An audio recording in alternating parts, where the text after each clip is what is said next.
Y hoy se dieron a conocer los últimos datos de la pobreza estructural de nuestro país a partir de alguna información que trascendió del último informe de la Universidad Católica Argentina. Y esos datos, que se van a dar a conocer formalmente el próximo miércoles, indican que casi 6 de cada 10 chicos de nuestro país son pobres, y lo decíamos, son los datos que duelen y que reflejan una Argentina que nos sensibiliza. Para analizar los números estamos en el living de Telediario junto a Roberto Aguilera, quien se desempeña en la Delegación de Desarrollo Social de la provincia de Córdoba, ex sacerdote y vecinalista de la ciudad de Río Cuarto. ¿Cómo le va, Roberto? Muy bien, el gusto de estar compartiendo con ustedes esta tarde.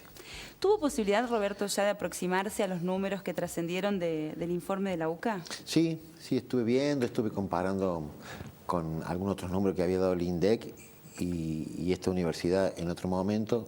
Y sí, es una realidad que tiene mucha crueldad, porque esos números hay que traducirlos en vida de personas y sobre todo de jóvenes que, por el tema de la pobreza, de quedar excluidos del sistema, el futuro se les achica mucho, porque cuando hablamos de pobreza hablamos de que está fuera, en muchos casos, de la escuela, porque la universidad, por ejemplo, puede ser gratuita, pero para acceder a la universidad no solamente hace falta que sea gratuita, sino hace falta tener la zapatilla, el boleto, algunas otras cuestiones. Entonces, la pobreza, me da la impresión, por lo que uno va viendo y por lo que uno hace todos los días en el centro cívico, por ejemplo, y algunos otros días saliendo y hablando mucho con la gente, es eso. Y lo que más duele es traducir esos números en vidas reales, sobre todo de jóvenes, que deberían tener un futuro mejor si hubiéramos hecho mejor las cosas, ¿no?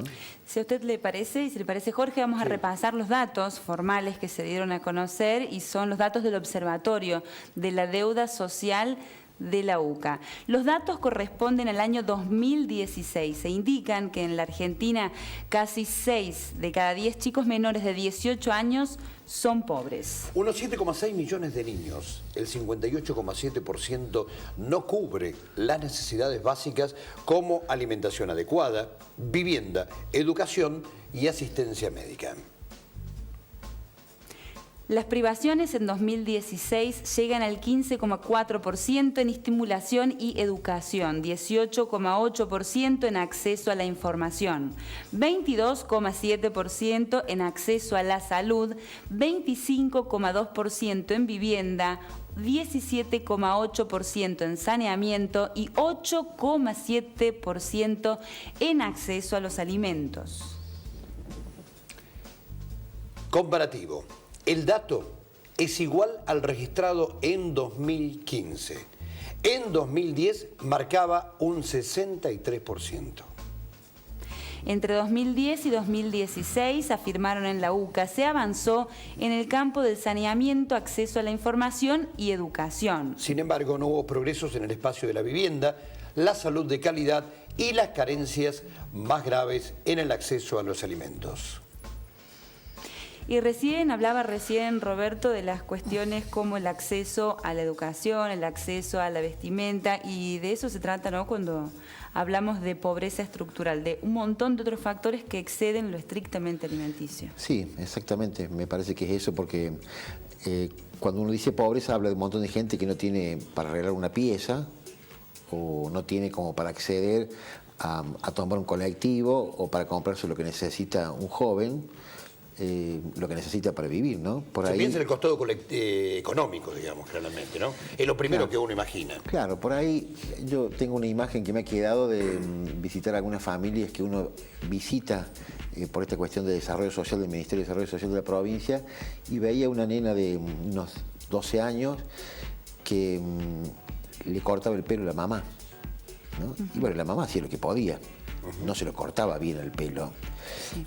Si uno se ubica en esa situación, hay una situación de pobreza, que también significa otras cuestiones, porque esa nena está entrando a la pubertad, va a un colegio secundario, y evidentemente, porque nosotros hemos sido chicos también, nos damos cuenta de las diferencias sociales que hay. Entonces, eso también retrae a la persona, no es solamente la pobreza, no tengo alimentos. solamente eso, sino son algunas otras cuestiones que son los datos que realmente duelen, ¿no? Que toda la gente, que por ejemplo esa nena se siente igual que sus compañeros o intente sentirse igual que sus compañeros, ¿no? Roberto, ¿y cómo está Córdoba, cómo está Río Cuarto con relación y teniendo en cuenta los números que acabamos de brindar? Por lo que uno ve, esto de la pobreza llega a todos los lugares. El otro día leí en un matutino local, en un pueblito muy cercano, en un pueblo muy cercano a Río Cuarto, que encontraron a una mamá muy joven con 3 niñitos debajo de una escalera a la noche. Si uno lo plantea en el espacio donde estaba, decía hace unos años atrás que eso no podía ser. El otro día también fuimos a una localidad que demandaba algunas cuestiones. Me siento a hablar con una persona que estaba ahí justo, recién llegaba con su esposa, 2 muy jovencitos, y venían con 2 chicos, 2 nenas discapacitadas, con algún leve discapacidad, y otra persona, y una chiquita más, también a dedo, 80 kilómetros a dedo a buscar alguna posibilidad de trabajo a este lugar donde estábamos nosotros, ¿no? Eso nos pinta un poco lo que pasa en la ciudad. Y si uno tiene en cuenta, en la ciudad y en la región, si uno tiene en cuenta lo que hace todos los días hablando con la gente, uno se acuerda de la gente con la que habló esta mañana o la semana pasada, y se da cuenta de que la situación nos toca muy de cerca, ¿no? Porque es como que no hace miramentos esto de la pobreza, sino que llega a todos los estamentos sociales y a un lugar como la ciudad de Río Cuarto, que se podría decir que en otro momento no era así, ahora también lo tenemos muy presente, ¿no? ¿Y qué le pasó, Roberto, con los números y con el porcentaje? Porque hoy se dio a conocer, bueno, un número que ya manejábamos de alguna manera. Casi 6 de cada 10 chicos son pobreza. ¿Es la realidad que usted puede palpar en su trabajo desde la cartera de desarrollo social como, bueno, en los otros ámbitos en los que se desempeña, ya sea en la vecinal? Totalmente, es lo que uno ve. Esta demanda grande de gente que se da cuenta que quedó afuera, que perdió el trabajo la semana pasada, que no le alcanza para pagar el alquiler, que no le alcanza para mandar los chicos al colegio, que va a buscar a veces un poco de mercadería, que va a buscar a veces un poco de alimentos o algunas otras cuestiones, 200 ladrillos block para hacer una piecita para que su hija viva mejor.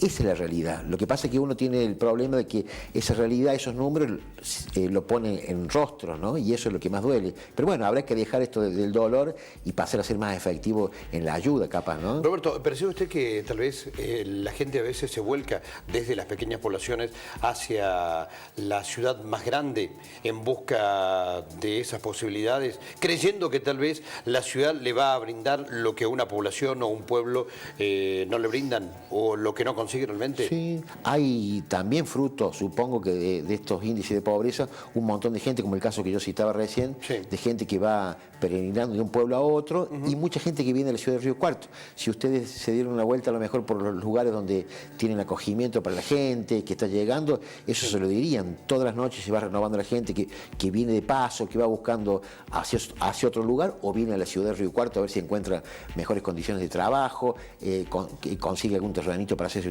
alguna habitación.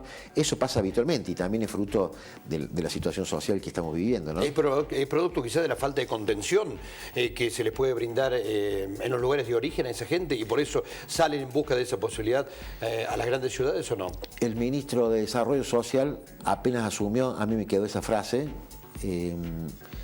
Desarrollo Social de la provincia, que dijo que lo que el ministerio podía hacer en la ayuda frente a niveles tan importantes de pobreza no movía el amperímetro, decía él, ¿no?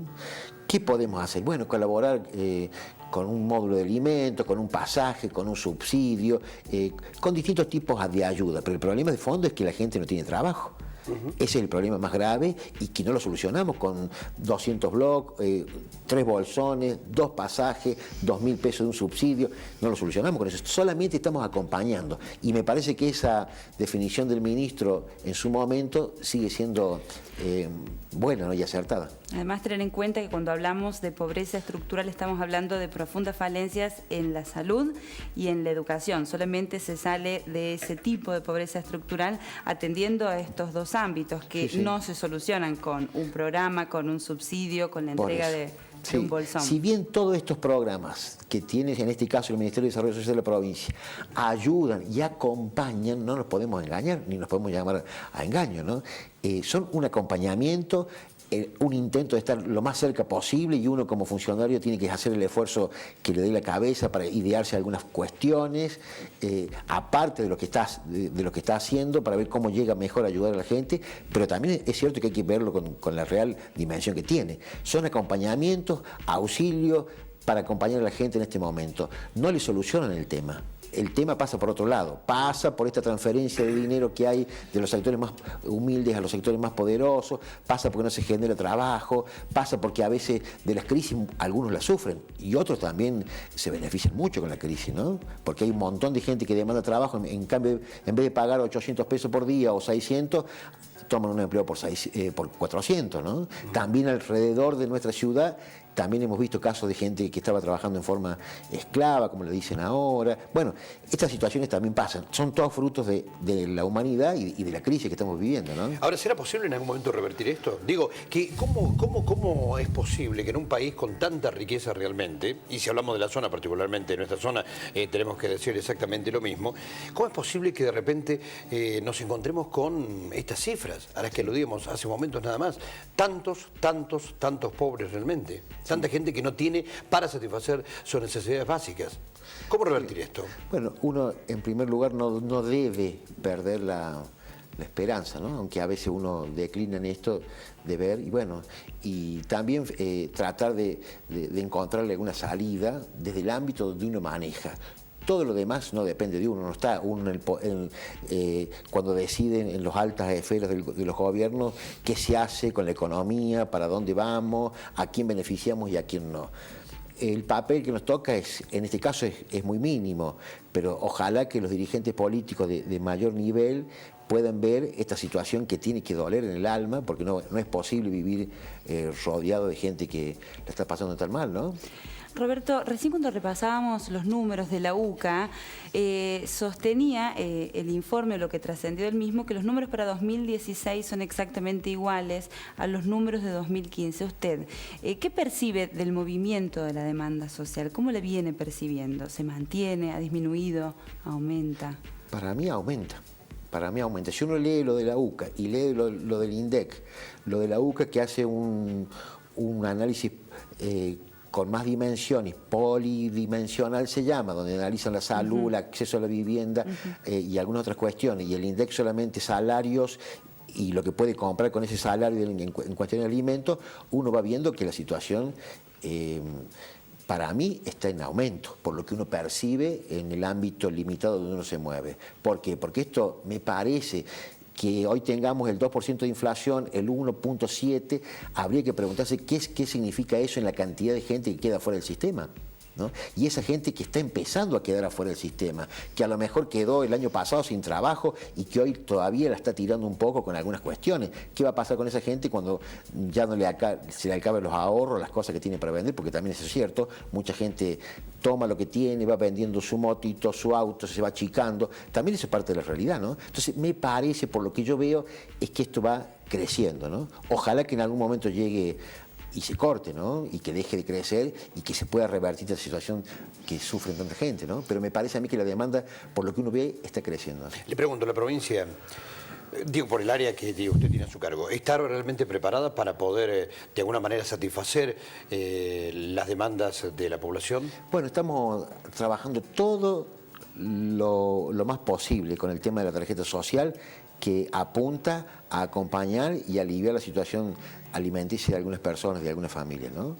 Esos 630 pesos que se le entregan a las familias para que puedan comprar alimentos, es una ayuda que llega directamente. También con otros programas de la provincia donde intentamos tener en cuenta esta visión de la pobreza estructural, ¿no? Esto del programa Vida Digna, de los 30.000 pesos para que se pueda hacer una habitación. Por supuesto que la habitación no va a tener parquet, pero va a ser una habitación para que el matrimonio pueda vivir en una habitación y los hijos en otra. Bueno, distintos programas, el tema de la tarifa solidaria para bajar un poco el tema del gasto de luz, lo que podemos generar con algunos convenios que hemos establecido con el servicio penitenciario para la construcción de bloques, también son muy útiles, parece que no, pero mucha gente que necesita hacer una habitación más, que lo desalojaron, que no tiene para pagar el alquiler y le prestaron un terrenito, entonces nosotros le damos los bloques para que se pueda construir una habitación más grande y pueda vivir ahí hasta que pueda, ¿me explico? Bueno, todas esas cuestiones y esos programas que tiene el Ministerio de Desarrollo Social que van acompañando a la gente en esta situación. Y bueno, y también eventualmente para algunas situaciones así muy importantes, la ayuda alimentaria, también generar este tema de los subsidios que se le puede dar por única vez a las personas por un tema de salud o por alguna emergencia que yo, si viene alguien a plantearme el tema de un desalojo, no le puedo decir, ¿qué le voy a decir? Tengo que darle alguna solución, algún paliativo, algún acompañamiento. Bueno, esas son un poco las baterías, así hablando rápidamente, que tiene el Ministerio de Desarrollo Social para acompañar en esta situación difícil que viven nuestros hermanos, ¿no? Gracias, Roberto, por acompañarnos. Ha sido muy amable y lo convocamos nuevamente en cualquier momento. Mucho gusto, muy amable, gracias. Un placer.